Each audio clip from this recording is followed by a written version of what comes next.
oportunidade de esclarecer da melhor maneira possível os seus ouvintes. E como acontece em todas as latitudes e circunstâncias, apareceram a dialogar com as entidades missionárias algumas pessoas a se mostrarem mais sábias ou melhor preparadas que a maioria, chegando a pretender discordar dos esclarecimentos que as mesmas ali estavam para divulgar. Sucedeu então se apresentar um homem, digamos assim para melhor compreensão, a defender o princípio de que sendo a população da esfera soberana em seus desejos e prerrogativas, e não desejando porventura participar dos melhoramentos anunciados, senão lhe caberia o direito de assim permanecer até ao fim da vida. Claro que sim, respondeu bondosamente a entidade. Se alguns de vós, prosseguiu, não desejarem participar dos melhoramentos que viemos anunciar para a maior felicidade de todos, poderão permanecer em seu estado presente, visto como nos planos divinos não existe nenhuma espécie de imposição nem de violência. A resposta da entidade foi recebida com grande agrado pelos ouvintes, os quais confabularam por alguns instantes, voltando então o mesmo homem a dirigir-lhe a palavra nos seguintes termos. Estamos todos de perfeito acordo em que nos seja facultado aceitar ou não participar dos melhoramentos que viestes anunciar. Nossa vida decorre-nos tranquila, próspera e feliz. Não desejamos por conseguinte participar de outras condições de vida. Quantos irmãos deste auditório se encontram de acordo com o que acabas de exprimir? Indagou a entidade missionária acrescentando. Peço àqueles que estiverem de inteiro acordo com o orador que se levantem por 10 segundos. Apenas o orador e uns 5 ou 6 irmãos se levantaram por 10 segundos, sentando-se novamente. A entidade agradeceu, proferindo estas palavras. Eu vos agradeço a manifestação. Seja feita, pois, a vossa vontade. A seguir desmaterializou-se. O fato provocou os mais diversos comentários entre os presentes, tendo sido os discordantes alvo do descontentamento dos demais pelo fato de haverem se manifestado contrários àquilo que desconheciam totalmente, e que se destinava à melhoria das condições peculiares ao mundo em que viviam. O líder dos discordantes, contudo, mostrava-se satisfeito consigo mesmo em face de haver podido discordar em voz alta de uma entidade do mundo espiritual. E isto lhe dava a satisfação de se julgar também num nível superior aos seus companheiros presentes. Passaram-se os tempos. Decorreram os meses e pouco mais de 2 a 3 anos até que os fatos anunciados se positivaram naquela esfera. Ocorreram abalos sísmicos em várias regiões, sucederam alguns deslocamentos do solo com o desabamento de numerosas habitações nas cidades mais e menos importantes, com as consequências fáceis de prever. Numerosas vidas foram assim interrompidas em sua vivência planetária, recebidas e conduzidas com o maior carinho e conforto espiritual ao plano a que pertenciam.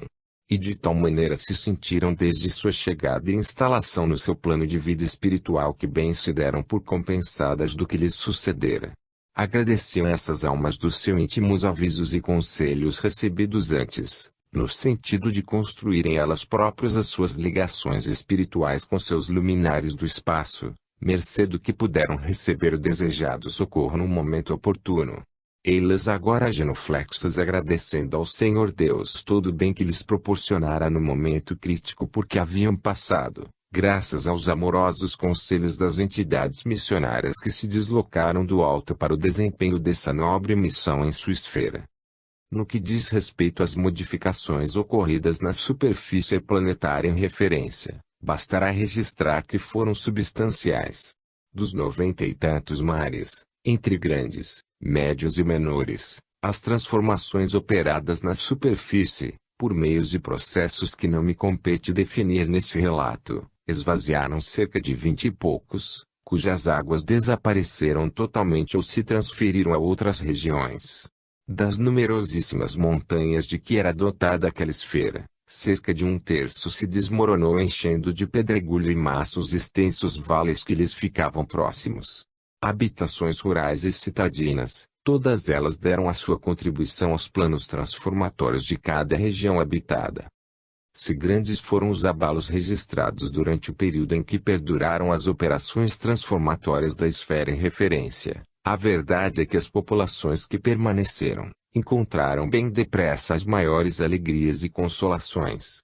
A natureza toda se engalanou a partir da primeira primavera, cujos prados e montes se abriram em folhagens e nas mais belas flores, cujas promessas se cumpriram no verão e outono com a apresentação de saborosos frutos, algumas de suas espécies ainda desconhecidas para muitos dos habitantes. Mas uma agradável compensação ainda se oferecia aos habitantes que permaneceram na esfera. Suas almas irmãs que tiveram de partir em consequência das operações transformatórias do planeta, suas almas queridas agora confortavelmente instaladas no plano espiritual, vinham visitá-los em determinados dias da semana em forma visível para eles, com quem trocavam palavras audíveis, relatando-lhes o nível de felicidade que haviam alcançado no mundo espiritual onde tudo era amor, paz e bem-aventurança. Estou imaginando a vossa curiosidade em saber algo a respeito dos irmãos discordantes que deixamos no princípio desta narrativa. Para satisfazê-la eu vos direi o seguinte: o líder do pequeno grupo residia numa habitação de sua propriedade na pequena cidade em que o diálogo ocorreu. Na profundidade da referida cidade ocorreu um dos abalos sísmicos de que falei, cujo efeito na superfície logrou desmoronar 90% das construções ali existentes. A habitação do líder dos discordantes não foi sequer atingida, permanecendo de pé, firme, na pequena área em que se fixava. À sua volta, porém, tudo fora destruído, permanecendo ao longe uma outra habitação intocada mas totalmente isolada. Grande percentagem da população da mencionada cidade fora conduzida para o alto, nas condições já citadas. A parte remanescente ali se encontrava em pequena parcela por ter uma parte dela fugido para o campo. O irmão líder dos discordantes, praticamente isolado em sua habitação, sem meios de subsistência no local porque o abalo sísmico seguira-se o incêndio, contemplava o triste panorama e meditava profundamente sobre quanto ocorrera por desígnios de Deus, contra os quais ele se insurgira. Este estado emocional perdurava já por mais de uma quinzena, tempo em que, por falta de tudo à sua volta, o nosso irmão líder dos discordantes quase não se alimentou. Seu estado agrava-se de dia para dia. Ninguém o pôde socorrer por não haver com o que, após a destruição e incêndio do que ficara na cidade. Certa tarde ele ouviu passos em torno e abriu os olhos para ver quem seria. Reconheceu a presença de dois dos irmãos discordantes da Assembleia Memorável. Não vinham, porém, socorrê-lo, porque não possuíam meios para isso.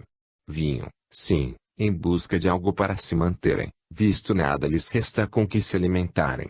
Suas habitações, disseram, haviam ficado intactas por verdadeiro milagre, no bairro em que viviam. Suas famílias também. Mas, e agora? Indagavam. O que haviam de fazer se tudo em volta se extinguira? O líder retrucou-lhes melancolicamente que infelizmente também permanecera no seu domínio com sua família, mas não estava em condições de poder ajudá-los no mínimo que fosse porque nada lhe restava. E ajuntou que havia assistido à partida de alguns dos seus também por falta de alimentos, caminho que ele próprio estava a pique de seguir também. Nesta altura em que todas as esperanças se haviam dissipado, em que nada mais restava a nenhum daqueles irmãos, surgiu uma ideia que reputaram a salvação de todos. Era invocarem a entidade missionária e rogar-lhe um derradeiro conselho para todos. Foi o que fizeram em profunda concentração. Eis-me junto de vós, meus queridos irmãos. Aqui estou visível para vós, porque no estado de invisível nunca vos abandonei. Vós seguistes vossas próprias ideias, e a divindade preservou os vossos lares. Isto, entretanto, não foi bastante, como acabais de convencer-vos. Respondei então ao que vou perguntar-vos, para que a vossa vontade seja feita. Desejais permanecer em meio às circunstâncias que vos rodeiam, ou preferis desferir um voo suave com os vossos para um plano em que o amor, a paz e a bem-aventurança serão a vossa constante por alguns séculos ou milênios? A resposta não se fez esperar, dada pelo líder dos discordantes. Entidade santa, que tão bondosamente voltas a aconselhar-nos. Nossas energias estão totalmente esgotadas. Com a grandiosidade do que aconteceu em torno de nós, um único desejo agora alimentamos. Preferimos partir agora mesmo para termo do nosso sofrimento, para este belo plano de que nos falas. Conduze-nos, pois, entidade santa, acalmai-vos então. Entregai-vos ao sono reparador de que estáis carecendo, e eu vos conduzirei nesse estado aonde ireis repousar. Os desígnios de Deus vos acompanharão. Capítulo 32. Planejamento de um mundo em formação, plano de constituição da Terra, a monumental ramificação dos condutos de água, vista como obra da natureza. Quem é a natureza? Recordando o apóstolo dos gentios, aquele senhor respeitável. No princípio da consolidação dos elementos materiais que deviam constituir o mundo terreno, quando nenhum ser vivente se cogitava de enviar à Terra, foram estudadas meticulosamente as várias camadas geológicas segundo a conveniência da constituição do solo em toda a superfície terrena. Estudadas foram as necessidades relacionadas com a vivência futura de animais, aves e homens para alguns milênios mais tarde, no que dizia respeito à alimentação, assim como a distribuição dos condutos interiores das águas à conveniência do seu aforamento em nascentes nos terrenos elevados. É digno da maior admiração o planejamento executado por verdadeiros sábios espirituais, de tudo quanto deve existir num mundo em formação, destinado a receber e alimentar muitos milhões de seres em seu solo, alimentá-los e provê-los de quanto eles necessitem para neles se manterem. Dizendo muitos milhões, eu refiro-me à espécie humana que já excede a casa dos 3 bilhões de almas encarnadas, segundo as vossas próprias estatísticas. Mas há ainda toda a vastíssima escala animal da qual não existe levantamento na Terra, mas que, somados os diversos setores, devem ceder um pouco à casa dos 100 bilhões. É de imaginar-se, por conseguinte, a meticulosidade com que foi elaborado no passado longínquo o plano de constituição da Terra com a indicação segura de suas nascentes mais e menos volumosas, o leito dos rios que deveriam conduzi-las até ao mar, reunindo-se vários deles em determinados pontos com estes dois objetivos igualmente previstos: tornar certos rios navegáveis para facilidade de comunicações de várias regiões entre si, e diminuir desta maneira o número daqueles que chegariam até ao mar. Já imaginastes, estimados leitores, o valor de todo este trabalho de planejamento e execução realizado pelas forças superiores na constituição do mundo que habitais? Já imaginastes, igualmente, o quanto de sabedoria e experiência terão presidido a instalação dessa monumental ramificação dos condutos de água que vós encontrais em todas as latitudes para matar a sede em primeiro lugar, e em segundo formar os córregos que procuram os rios em direção ao mar. Certamente nenhum de vós terá tido oportunidade de meditar sobre isso, por parecer à primeira vista uma obra da natureza que é sábia e perfeita em suas realizações. Muito bem, pois. E quem é a natureza? Será porventura alguma força misteriosa que age de maneira invisível mas sempre eficiente e perfeita? Sim, estimados irmãos, em parte assim é, uma vez que sua ação se processa invariavelmente de maneira invisível para os seres encarnados. Se falarmos, porém, em forças da natureza, o que é mais certo, estaremos falando realmente das forças superiores que superintendem e dirigem a vida planetária sob a sua jurisdição. São essas forças multimilenares as que elaboram no alto as modificações requeridas pelo avanço do planeta em sua escala evolutiva quando acontece como agora ao mundo terreno, ter de receber uma nova categoria de seres espirituais que estão reencarnando. Tratando-se de uma categoria espiritual bem mais refinada do que a média da humanidade atual, necessário se tornou modificar certas condições planetárias ajustando-as às necessidades de seus novos habitantes. Decorrem dessa necessidade as transformações em curso no seio da Terra, não tardando a aparecerem na superfície os seus efeitos visíveis a todos os seres humanos. Devo informar-vos paralelamente que os estudos relacionados com as modificações em curso datam de quase 3 milênios, quando no alto se decidiu operá-las no mundo terreno. Foram estudados, por conseguinte, novos condutos de água a regiões e setores até agora privados dessa preciosa linfa, possibilitando a fertilização de grandes áreas até então absolutamente improdutivas. Isto sucederá, logicamente, em consequência da própria modificação topográfica dessas regiões, tornando-as habitáveis. Eu estou abordando certos detalhes acerca do que tendes lido e ouvido com a simples designação de transformação ou modificação das condições atuais do solo terreno. Os detalhes que abordei em linhas acima têm o objetivo de explicar de certo modo em que consistem as operações transformatórias que deram motivo à vinda ao meio terreno das entidades incumbidas de vos falar por meio da palavra falada e escrita. E como esses tipos de operações implicam na modificação do solo terreno nos lugares em que elas se realizarem, foi julgado necessário pelas forças superiores colocar todos os seres humanos inteiramente a par do que se trata, para que se mantenham atentos e prevenidos em relação ao que possa acontecer-lhes. Uma segurança, porém, se oferece a todos, que é a assistência espiritual que a todos envolverá em quaisquer circunstâncias. O fato de um homem ou mulher poder ver-se atingido pelos efeitos de qualquer operação transformatória e em consequência vir a ter fechados para sempre os olhos do corpo, nada representa de mal inconveniente para eles, porque logo constatarão ter abertos e bem abertos os olhos do espírito num plano de luz sem possível confronto com a nebulosidade da Terra. Esse é o trabalho atento a que se entregam desde algum tempo os emissários do Senhor no meio terreno, uns como este que vos fala, através da palavra escrita, esta palavra que aqui fica gravada para sempre, a qual pode e deve ser relida muitas vezes para que o próprio espírito dela tome conhecimento. Outros usarão a palavra falada nos lugares próprios, sempre com este mesmo e grande objetivo, aconselhar a todos, homens e mulheres, que se preparem para empreender sua viagem de volta a qualquer momento. A preparação, de tão recomendada e repetida, não precisarei referi-la. Acredito que todos os homens e mulheres já estejam em ligação permanente com o Senhor Jesus, a fim de que o Divino Mestre saiba exatamente quantos dos seus guiados terrenos desejam salvar-se por meio de sua ligação espiritual.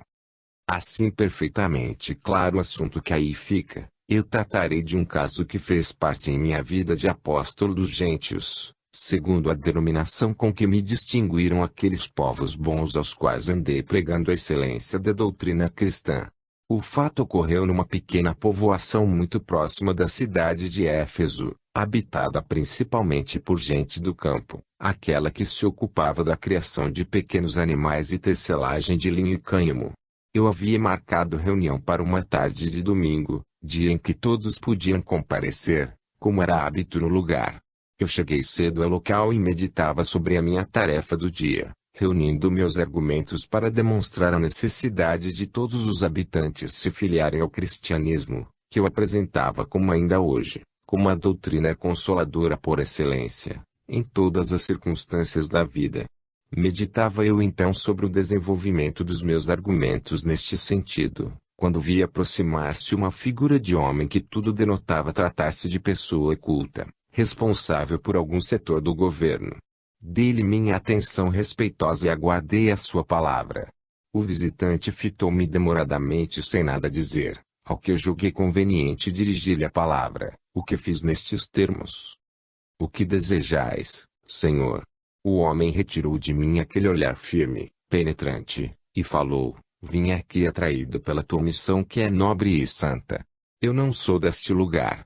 Recebi, porém, onde moro, o sentido das tuas palavras e desejei ouvir-te de perto.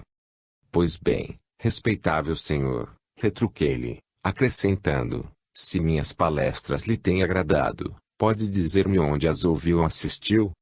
O respeitável Senhor lançou-me agora um olhar de grande simpatia e falou assim: eu não sou deste lugar nem desta terra.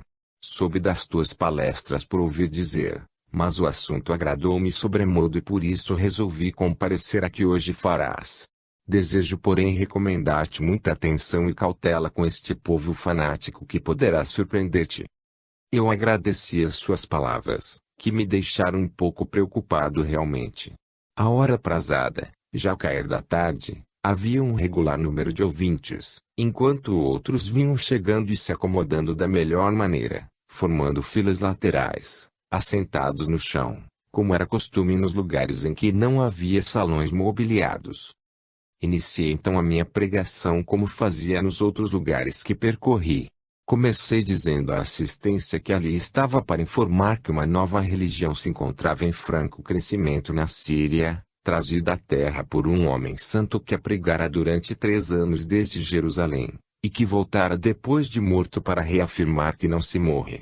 Declarei que eu próprio tinha visto esse homem próximo à cidade de Damasco, de quem ouvira que a sua doutrina salvaria o mundo porque salvaria antes todas as almas dos homens que a seguissem. Nesta altura fui interrompido por um ouvinte que me perguntou o seguinte: que provas podes dar-nos de que esse homem de quem falas, já tinha morrido? Não terias sido enganado na tua boa fé? As palavras deste ouvinte deram lugar à manifestação de outros dos ouvintes, aos quais eu procurava esclarecer da melhor maneira, com argumentos cuidadosamente preparados. O primeiro interlocutor, todavia, procurava refutar-me, e exigia que lhe apresentasse provas da ressurreição da figura humana que me havia aparecido e me falado próximo à cidade de Damasco. O tumulto crescia com a solidariedade dos circunstantes ao meu interlocutor, que eu logo compreendi e não desejava que minha pregação prosseguisse. Em pouco toda a assistência se achava de pé à minha frente, bem próxima de mim, numa atitude significativa. Recordei-me então do respeitável senhor que me procurara antes da reunião e não o vi em parte alguma.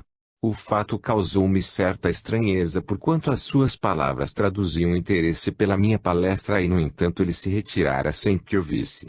O fato pareceu-me realmente estranho. O tumulto da reunião continuava, entretanto. Percebi a certa altura que alguns dos presentes manifestavam atitudes pouco cordiais para comigo, ao que eu não dei maior importância.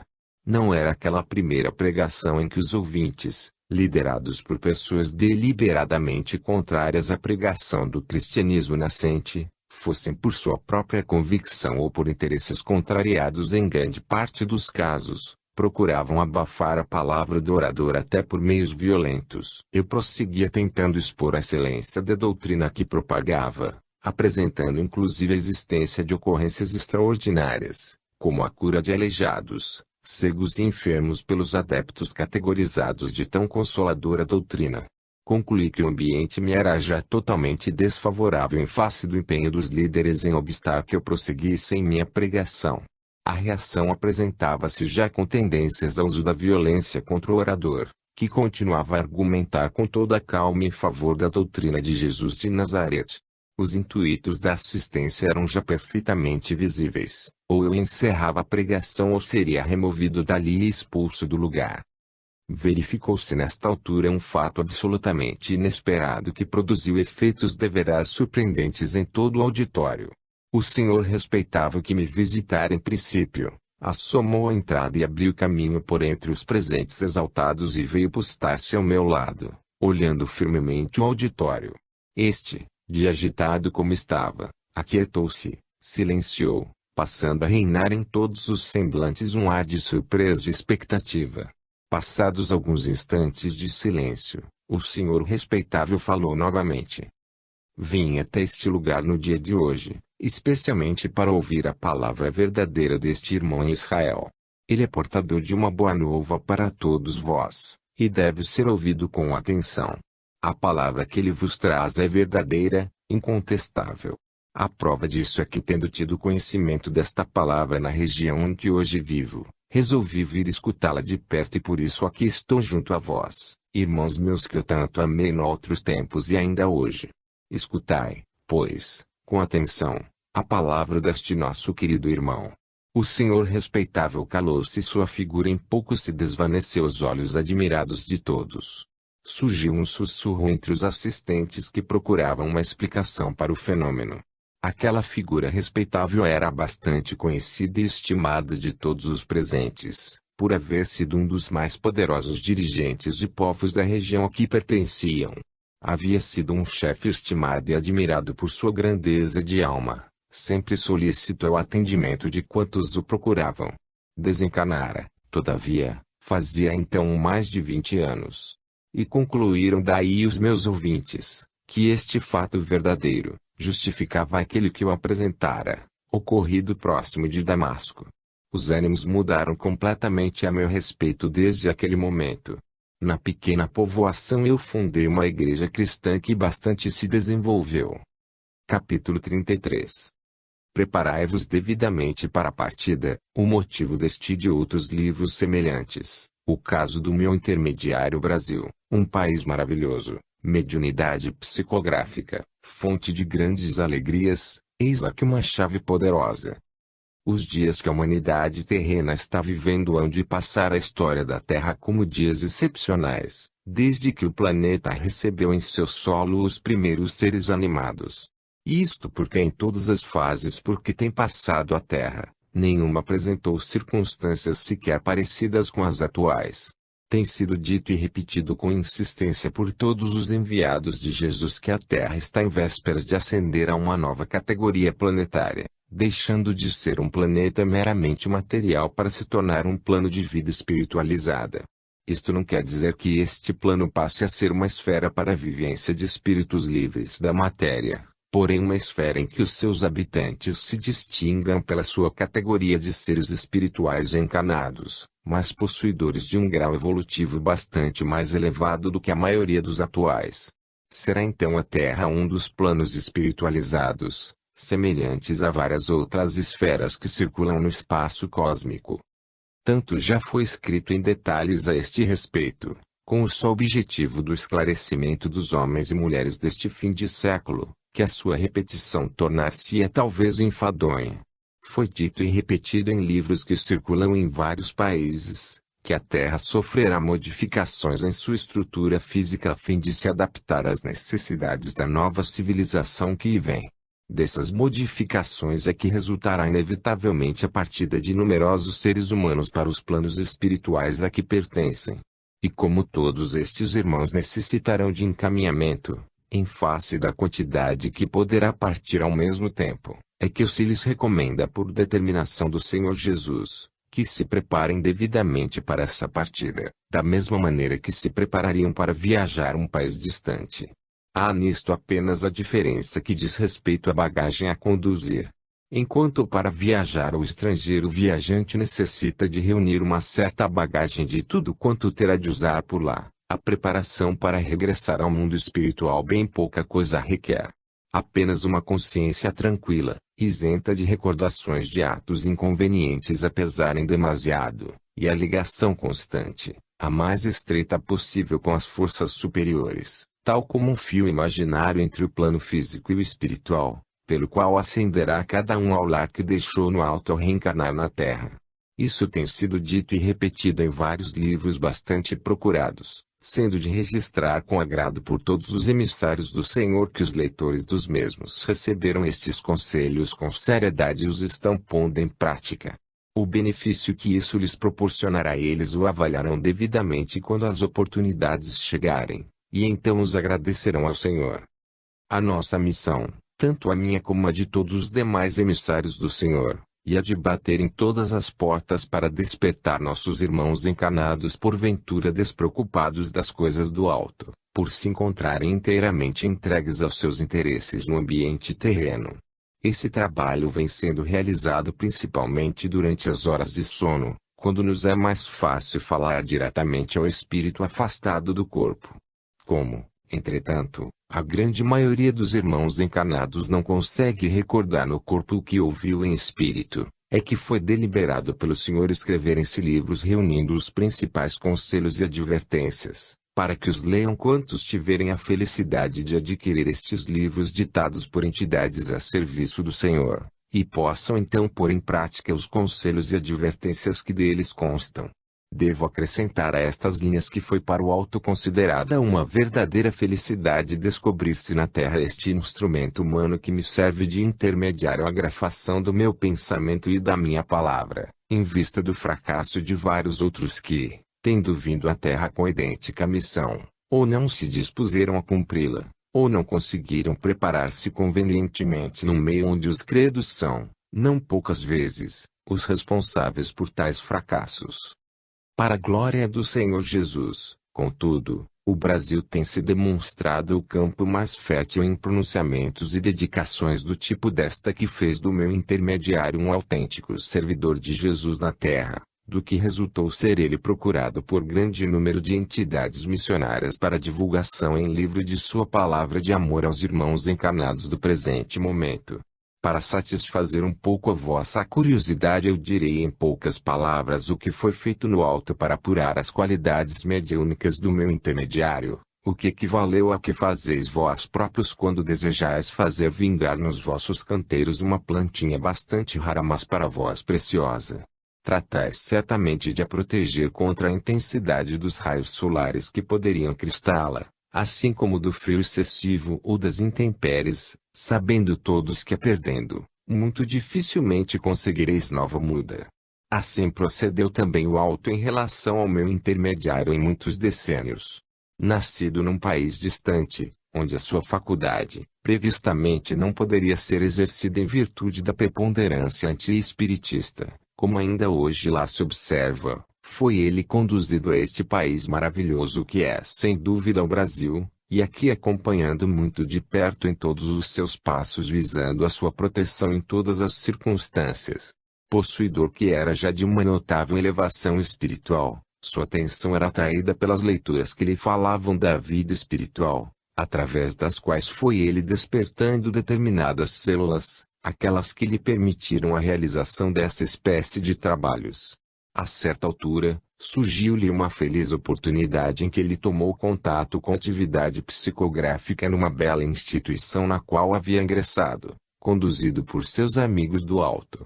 Recebeu nesse primeiro exercício uma pequena mensagem que lhe deu grande alegria por vir assinada por uma entidade amiga e familiar.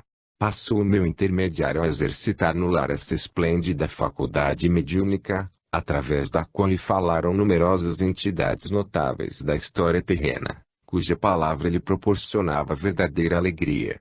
Positivava-se desta maneira o trabalho desenvolvido pelo alto em torno desta frágil plantinha, procurando desenvolvê-la muito carinhosamente a fim de a preservar dos numerosos gritos a que estão sujeitas todas as plantas dessa espécie, com a finalidade de obter dela exatamente os frutos que hoje estamos efetivamente colhendo em benefício de todos os leitores.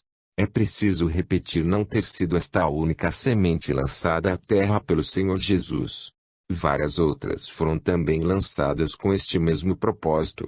As intempéries talvez, o excesso de sol possivelmente, ou ainda a impropriedade ou pobreza do solo em que nasceram não lhes permitiram desenvolver-se, florescer e frutificar, como tem acontecido muitas vezes através dos séculos. Graças, portanto, ao Todo-Poderoso, elevamos todos nós, por termos podido salvar então este belo instrumento de que ora dispomos para nos comunicarmos convosco em nome do nosso amado Jesus, com o objetivo de contribuir para a salvação dos vossos espíritos, ou seja de todos vós, quando as circunstâncias se apresentarem. Deste relato que aí fica eu viso estes dois objetivos: relatar-vos sucintamente a preocupação e cuidados dispensados pelas forças superiores em mais de 60 anos à preservação deste instrumento mediúnico por cujo intermédio vos falo, e que constitui um entre muitos outros que se perderam, e também procurar despertar em cada um de vós, leitores meus, o desejo de vos exercitardes na prática da psicografia. Esta modalidade mediúnica, além de proporcionar grandes alegrias a quantos a desenvolvem e praticam, tem a grande finalidade de servir ao Senhor Jesus para continuar a divulgar na terra conselhos e ensinamentos de grande valia para todos os seres humanos.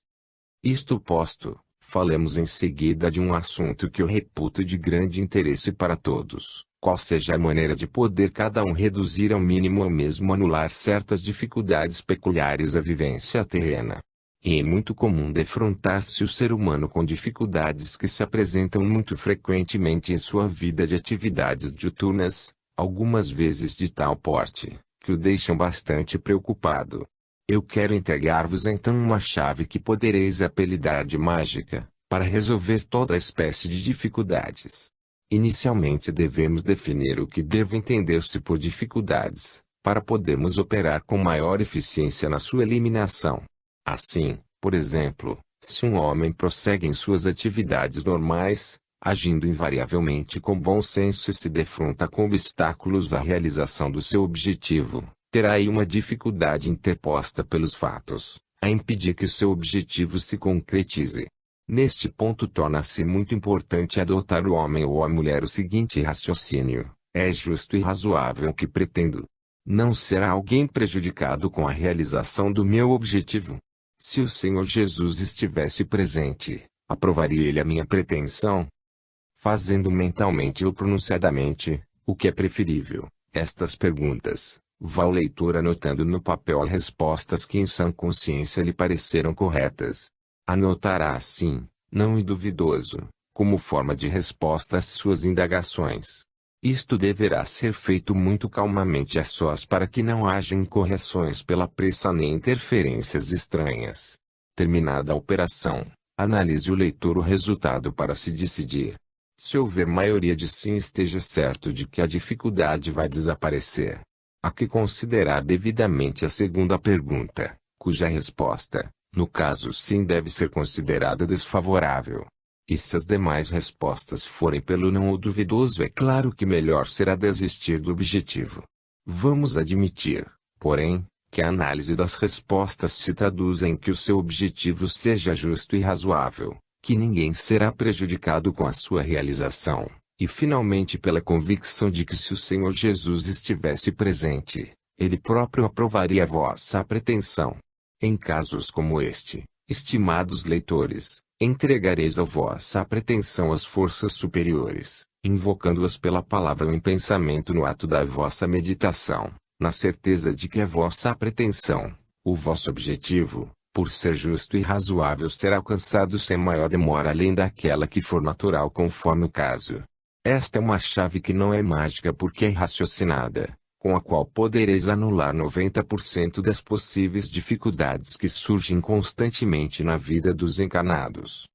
Se, entretanto, a análise das respostas que captardes se apresentar desfavorável ao vosso propósito, ainda que seja apenas pela circunstância de poder prejudicar a terceiros, a melhor doutrina a seguir é que abandoneis tal objetivo, mesmo que verifiqueis a possibilidade de realizá-lo.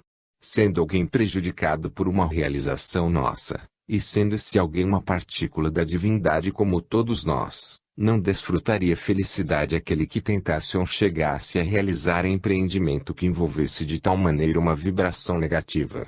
Melhor será em tais casos desistir do objetivo imediato e rogar às forças superiores que em sua bondade e espírito de serviço, inspirem a realização de outro objetivo que possa receber delas o seu beneplácito. Isto, estimados leitores, chama-se agir em harmonia com os desígnios divinos, ou seja, em harmonia com as forças da natureza. E quem agir desta maneira pode estar seguro de que agirá sempre bem. E se tiver desistido de uma pretensão pelo fato de poder a mesma prejudicar a terceiros, não apenas ver-se-á largamente compensado por isso, pela sua tranquilidade interna, como ainda terá a oportunidade de alcançar o seu objetivo de maneira mais justa, razoável, límpida, perfeita. A razão de vermos um grande número de seres humanos envolvidos em dificuldades que poderemos dizer permanentes, tal a sua continuidade pela renovação de circunstâncias que defrontam, reside exclusivamente no desconhecimento do princípio que vem o dispor, e agem tumultuadamente, atiram-se resolutos a todas as maneiras de proceder, na maioria dos casos sem os escrúpulos da consciência. O resultado é o que todos conheceis, o desmoronamento dos seus castelos mal feitos, construídos à margem de um raciocínio que deveria primar pela correção de atos e pensamentos, sem o que se tornam castelos construídos sobre areia, e por isso sujeitos ao desmoronamento com prejuízo para os construtores e para terceiros. Esta categoria de irmãos encarnados, mesmo conseguindo montar uma boa situação financeira na vida à custa do que denominais de golpes contra os demais irmãos que neles confiaram, ao aportarem no seu plano espiritual de regresso da Terra, sofrem dolorosamente.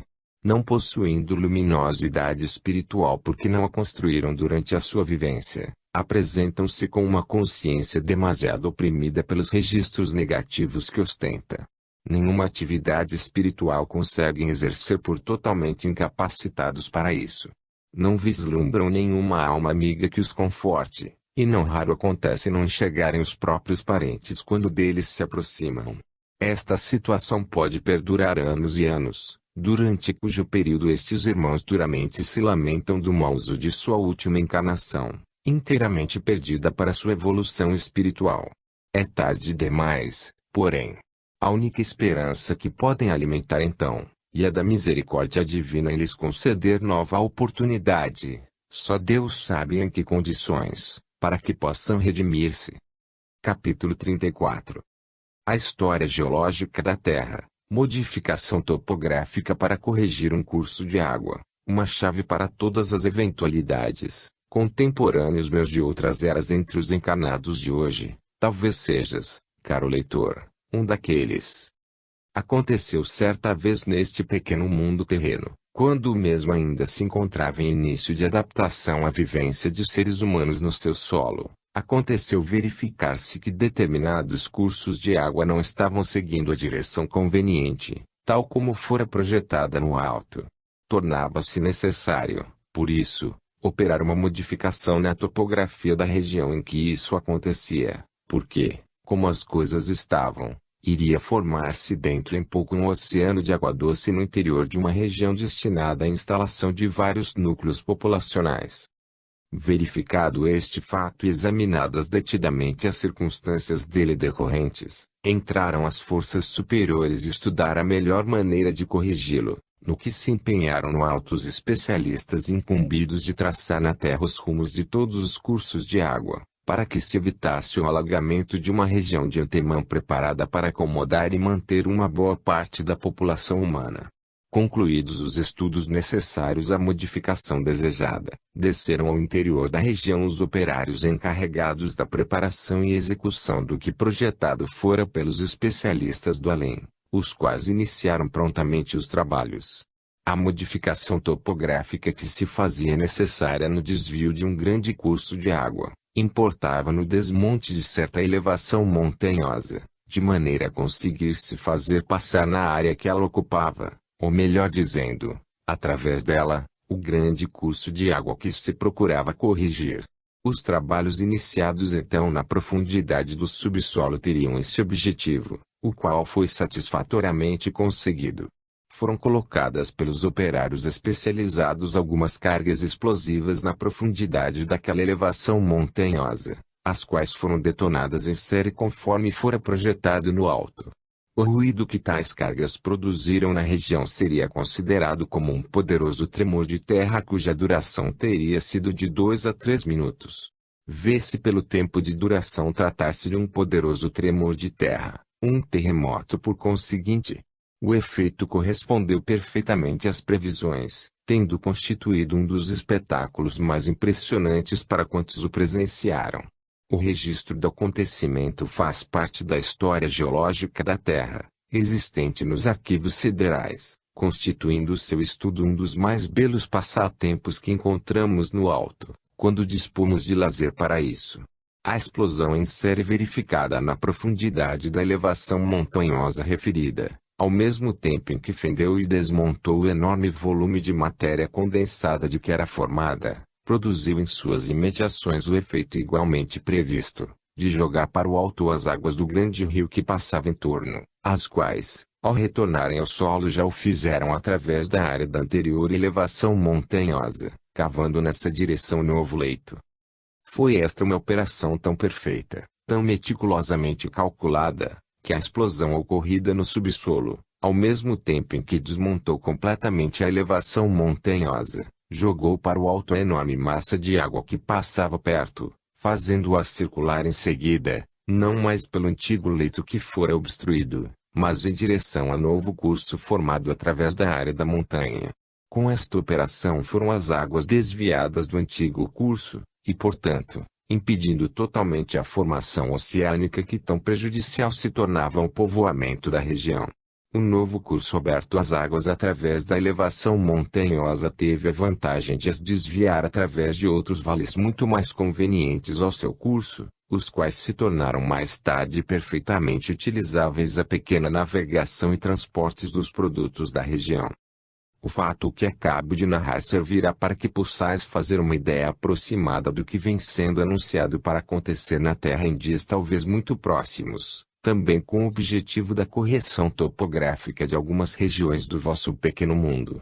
Só existe um meio das forças superiores poderem operar tal correção, como sabeis, que são as operações levadas a efeito no subsolo. E estas, conforme vem sendo anunciado pelos emissários de Jesus, já tiveram início com a descida dos milhares de operários especializados, os quais apenas aguardam as ordens superiores para detonar as cargas explosivas colocadas em diversos pontos do globo terrestre. Enquanto que no fato narrado em princípio nenhuma perda de vidas ocorreu por ser a região inteiramente desabitada, nos casos em perspectiva elas ocorrerão sem nenhuma dúvida e certamente em número avultado. Dizendo perda de vidas, eu desejo apenas fazer-me entender na linguagem que vos é familiar em casos desta espécie. Isto porque em verdade, jamais se poderá referir que ocorreram perdas de vidas quando acontece serem retiradas da terra, de sua vivência na carne, almas que aqui viviam uma nova reencarnação.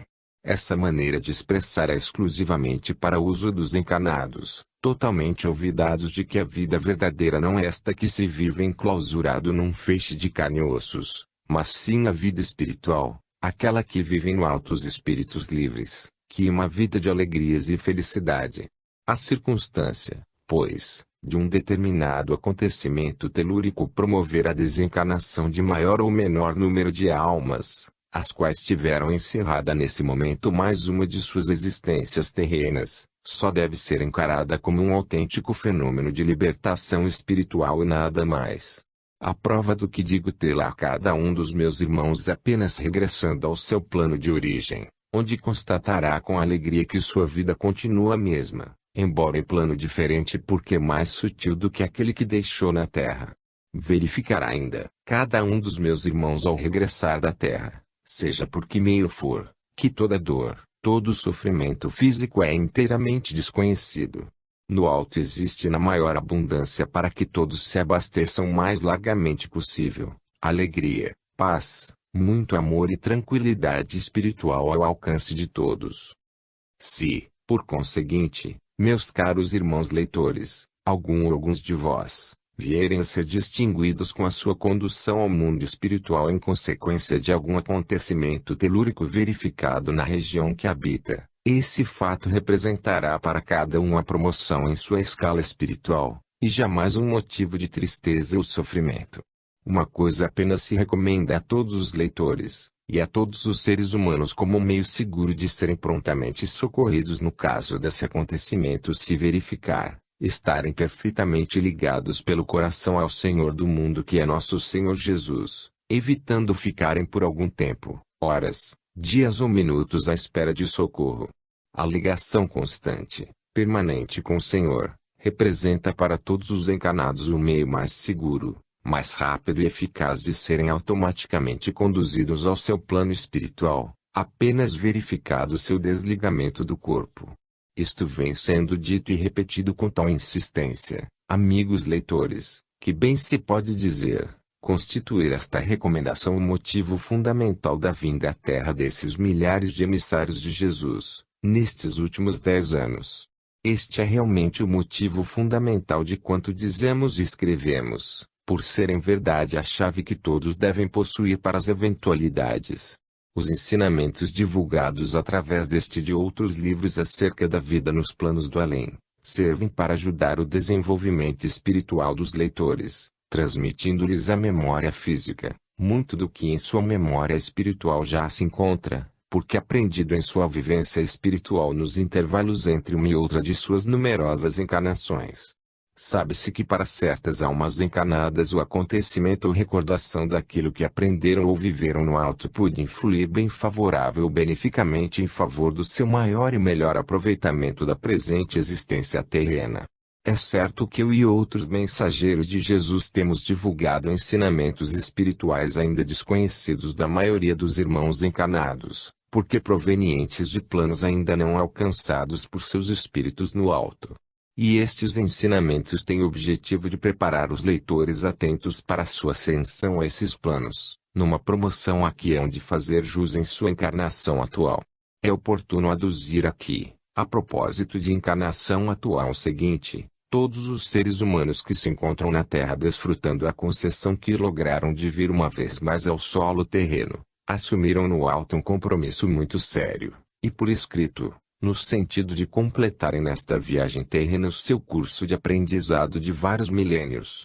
De vários milênios, digo bem, porque em verdade todos nós e vós encarnados, temos descido à Terra em busca de conhecimentos e experiências em períodos que datam de mais de 12 a 15 mil anos, desde que começamos a balbuciar apenas sons ininteligíveis até a situação atual de seres humanos perfeitamente conscientes das nossas responsabilidades.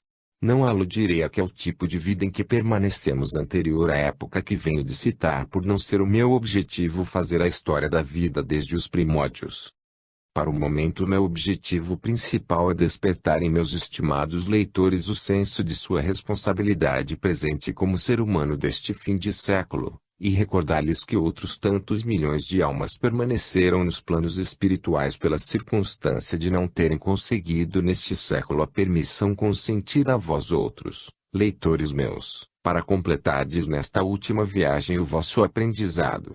Nestas circunstâncias o conselho que cabe oferecer a quantos tiverem ouvido de ouvir é o seguinte: ponde de lado as ideias de grandeza que porventura ainda alimentardes em vossa vida atual. Recusai aceitar como boa ideia errônea de que o que deste mundo se leva é aquilo de que o homem ou a mulher houverem podido locupletar-se. Afastai de vós todo pensamento de ambição e vaidade, por absolutamente incompatíveis com a vossa verdadeira felicidade. Isto feito com verdadeiro empenho, ponde diariamente o vosso joelho em terra quantas vezes puderdes e rogai ao Senhor do mundo, com todo o fervor da vossa alma, que vos inspire, ilumine e ajude a encontrardes o verdadeiro caminho que viestes seguir na terra, nesta possivelmente última oportunidade. Procedendo desta maneira eu vos asseguro, estimados leitores, que todos alcançareis aquele caminho certo que vos conduzirá ao Senhor do mundo, meta e finalidade única da vossa atual presença na Terra. Deveis imaginar que apenas aguardam o regresso de cada um de vós outras tantas almas também necessitadas de concluir o seu aprendizado e que por falta de oportunidade foram preteridas em vosso favor. Emiste, pois, que vos desempenheis como necessitais e prometestes ao baixardes à terra, meus estimados irmãos leitores. Tal seja o grau de progresso alcançado por cada um. Acredito eu que numerosos de vós venham a ser designados pelo Senhor do mundo para assistir, guiar e proteger irmãos que devem reencarnar, e isto representa uma das maiores distinções conferidas pelo Senhor àqueles que souberam aproveitar a encarnação. Os que isto não tiverem conseguido, sejam por desídia, desleixo ou outros motivos que são muitos, estes, estimados irmãos leitores, terão de permanecer estacionados em seu plano do além, à espera de outra oportunidade verdadeiramente difícil de conseguir. Se aceitardes as minhas palavras no que elas pretendem traduzir em favor do vosso progresso, estareis honrando sobremodo minha tarefa atual a serviço do Senhor, e dar-me-eis uma prova da vossa sensibilidade espiritual. Eu estou identificando em meio aos encarnados de hoje, espíritos meus contemporâneos de outras eras, do que, é evidente, não podem recordar-se. Quem sabe então, se entre os meus leitores não irei encontrar alguns deles em breve. Com a maior alegria eu procurarei assistir a quantos precisarem de mim, mas muito especialmente a ti, caro leitor, que deves ter sido um daqueles. Esta missão me autoriza a assistir, atender e ajudar daqui por diante a quantos irmãos se lembrarem de Paulo de Tarso de outros tempos e o invocarem em suas necessidades. Eu aqui estarei então para servir-vos. Capítulo 35. A fase atual da Terra, fim de um ciclo, início de outro. A vida do ser humano não lhe pertence, o prazer condenável do álcool, embotamento das mais belas faculdades, um governante sábio. Os trabalhos que estão sendo realizados na Terra neste fim de século e de civilização, correspondem a uma necessidade que se fazia urgente desde alguns séculos, para adaptar o planeta à vivência da próxima geração. Os historiadores do futuro registrarão a fase atual da Terra como o fim de um ciclo e início de outro que se prolongará por muitos séculos em fora. A Terra não podia deixar de acompanhar a evolução de todos os demais planetas habitados, adaptando-se às circunstâncias peculiares à evolução dos seus habitantes. Toda vez que uma nova civilização se encaminha à vivência em qualquer planeta, certas modificações ali se antecedem, sem o que essa vivência se tornaria impossível. No caso da Terra, segundo já foi assaz divulgado, há necessidade de melhorar diversas áreas do seu solo para que possam tornar-se úteis aos respectivos habitantes. E como os melhoramentos que se tornam necessários não podem ser operados em silêncio, eis porque se vos tem dito que isso ocorrerá por meio de atos realizados na profundidade do solo com repercussão estrondosa. Já estáis entretanto bem cientes e por isso prevenidos acerca desses atos, para não vos deixar de surpreender por eles. Uma boa maneira de vos harmonizardes convosco próprios, para não vos abalardes em vossa tranquilidade de seres espirituais que realmente sois, será, a meu ver, considerardes-vos em vilegiatura em determinada região, cidade ou estância, a qual nenhuma outra ligação vos prenda além do vosso próprio desejo de usufruir as vantagens que nesse lugar existem para a vossa vida, tranquilidade ou repouso. A certa altura foi-vos dito que tereis de ir embora dali porque o local da vossa hospedagem e possivelmente os demais que lá houverem têm de entrar em obras e que só muito poucas pessoas lá permanecerão em consequência das obras a iniciarem-se. Vós que não pertenceis ao lugar e ali estareis apenas transitoriamente, tomareis desde logo a vossa resolução, arrumareis a vossa bagagem tranquilamente, lançareis um olhar de despedida à localidade. Tomareis a vossa condução, ou seja a condução habitual a quantos devam retirar-se como vós, e regressareis ao lar que deixastes bem longe ou próximo dali, onde prosseguireis na vossa vida nas circunstâncias que lhe forem peculiares. Esta imagem tem o objetivo de ilustrar o fato que poderá verificar-se em dias, meses ou anos próximos, em relação aos acontecimentos programados para o vosso pequeno mundo terreno. Se ocorrer que alguns dos meus estimados leitores venham a ser convidados pelas forças superiores a regressar ao lar que deixaram em algum lugar, perto ou distante daquele em que se encontrem, o processo a utilizar é mais ou menos o acima descrito, com a diferença apenas de que neste caso a sua bagagem deverá estar arrumada com bastante antecedência, desde agora, por exemplo. Porque poderá dar-se que a intensidade dos trabalhos na região não ofereça margem de tempo para arrumá-la, mas apenas para aquele olhar de despedida de que acima falei. Isto que aqui escrevo, está claro, é apenas uma hipótese do que poderá acontecer, mas que acontecerá sem dúvida em muitos lugares da Terra. E como nenhum prejuízo moral ou material poderá ocorrer a quantos estiverem devidamente atentos aos acontecimentos e convenientemente prevenidos para enfrentá-los, entendo que o melhor para todos é prevenirem-se desde cedo, desde o momento em que tomarem conhecimento destas linhas, e iniciarem a sua preparação.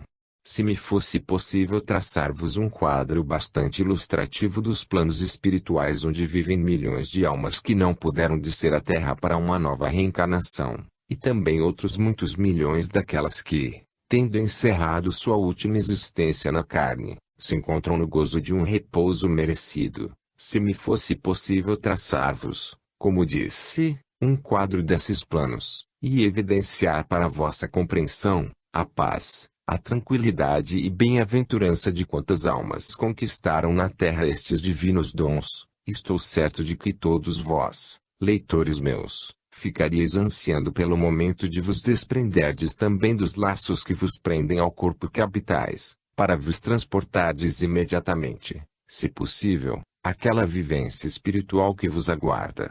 Eu vos esclareço entretanto, que aquele que isso fizesse por antecipação ao momento que lhe foi deferido para permanecer na carne, estaria cometendo um ato condenável contra si mesmo, contra a sua própria vida terrena, e nessas condições não lograria ver-se transportado ao seu plano espiritual.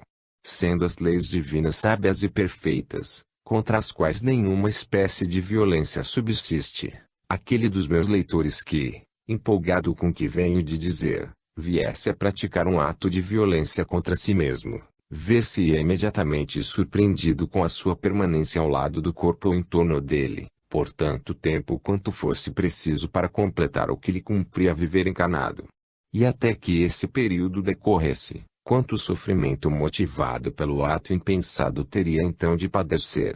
Conclui-se, assim, que a vida terrena de cada ser humano não lhe pertence, mas à divindade, e só ela pode determinar o seu fim, ou a sua interrupção.